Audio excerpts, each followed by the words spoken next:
dompter les vagues et surtout trouver celle qui conduira à la qualification. Ils étaient une soixantaine de surfeurs réunis ce dimanche sur cette plage de l'île d'Oléron. Beau soleil, mais l'eau est à 11 degrés. Pas de quoi dissuader Corentin, bodyboarder en plein repérage. Je regarde comment sont les vagues, quelles vagues sont prises, comment ils scorent. Enfin voilà, c'est la première série, on commence tranquillement.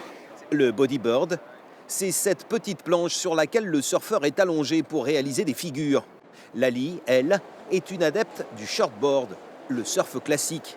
La jeune oléronaise est satisfaite. Elle vient de se qualifier en décrochant la 2e place de sa série. Au début, il n'y avait vraiment pas de vagues. On bougeait dans tous les sens, mais il n'y avait pas de vagues. C'était super dur. Et puis là, en milieu de série, j'ai trouvé une bonne droite qui m'a fait prendre une belle vague. Ça m'a permis de passer en finale, donc ça, c'est cool. Car de l'autre côté de la plage, les juges observent et notent un vrai travail de spécialiste.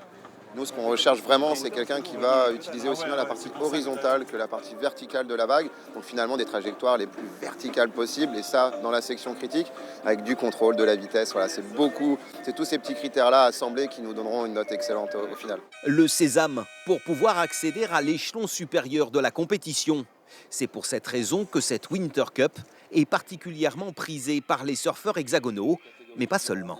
Il y a des gens qui viennent même de Martinique, qui sont dans les pôles espoirs en Bretagne ou à Biarritz, et qui viennent faire la compétition pour pouvoir chercher des points. Et ces points leur permettent d'avoir un meilleur classement au niveau national pour pouvoir rentrer sur des compétitions dites nationales. Alors, à bon entendeur, surveillez les plages de la Winter Cup, d'Oléron, mais aussi de l'île de Ré ou de la Côte Sauvage. Vous y apercevrez peut-être les champions de demain.